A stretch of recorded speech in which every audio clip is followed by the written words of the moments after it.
welcome to this podcast. I'm Linda Van Horn, editor of the Journal of the American Dietetic Association, and it's my pleasure today to talk to you a bit about a commentary recently published in the November issue of the Journal regarding the work of the U.S. Dietary Guidelines Advisory Committee.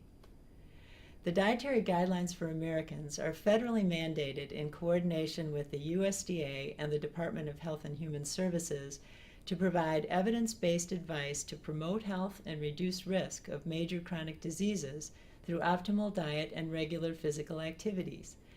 Since 1980, the dietary guidelines have been reviewed and revised every 5 years by a committee of experts from health, medical, and nutrition fields to determine whether new evidence since the last report warrants an updated review and revised recommendations. For the 2010 Dietary Guidelines Advisory Committee, 13 qualified experts, including 3 registered dietitians, were convened. I was privileged to serve as chair. Over 20 months, this team reviewed the world's literature relevant to the various chapters, specifically since 2005, to provide evidence-based recommendations and raise new emerging areas needing expertise. A summary of this experience and key findings from the chapters included in this report is provided as a commentary in the November 2010 issue of the journal. This podcast is intended to simply highlight some of the most notable findings and perhaps challenge you as readers and viewers to become involved in the translational applications of some of these recommendations.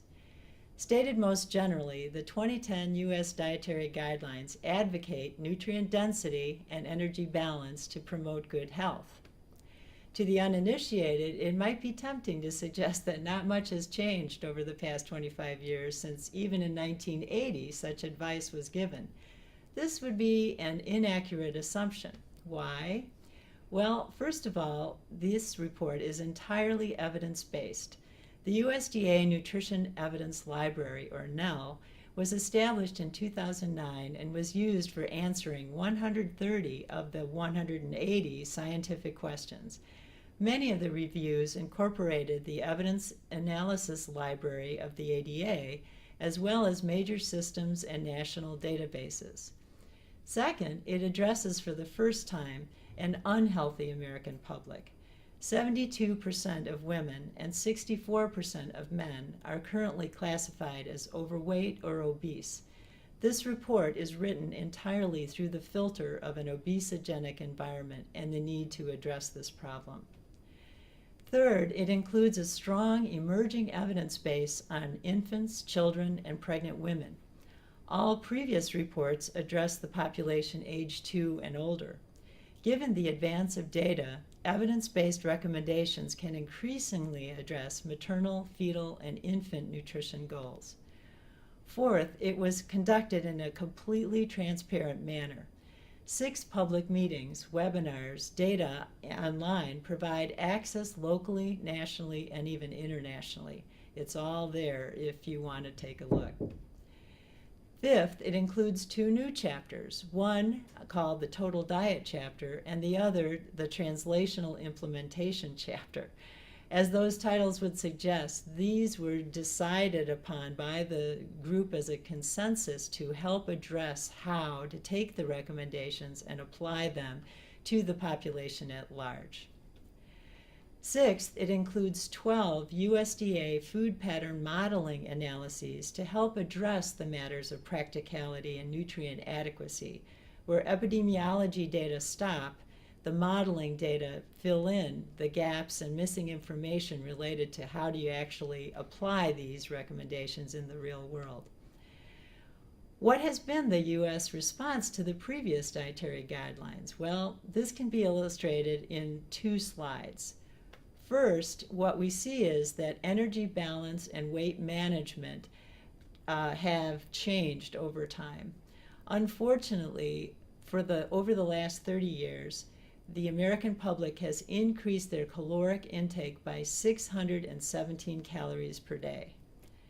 Also, unfortunately, the mean intakes of calories from solid fats and added sugars, known as SOFAs, by age group have also increased dramatically to the point where, especially in adolescent boys, intake has increased to 500 or more calories per day.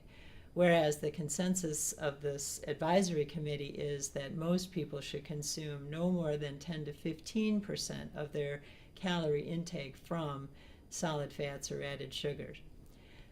These represent far greater intake than is advisable. What makes us think that this report will do more? Well, the work of the Dietary Guidelines Advisory Committee was just that, to advise. The real test comes now in the translation of these recommendations into real-life, practical, applicable changes in the environment. We need to move from the excess intakes of calories, SOFAs, saturated fats, sodium, to the foods that are rich in the shortfall nutrients, including fiber, calcium, vitamin D, and potassium. And of course, these are the foods that include fruits, vegetables, and whole grains. This slide illustrates quite clearly that we are far below the recommended goal as far as intake of these food groups, and far above the limits that have been placed on some of these other macronutrients and foods. Overall, the work has begun on the policies, practices, and consumer education needed to make this happen. Matters such as labeling, school nutrition, the WIC program, and restaurant menus will be addressed with new and better recommendations. A host of other approaches are also being reviewed and considered by DHHS and USDA. You, the registered dietitian, as well as other readers and viewers, can help to put these guidelines into practice within the context of your own employment and your own expertise. Please check out the guidelines online, making sure that you have the opportunity to look at the data yourself and get a sense of where the evidence for these recommendations have come from.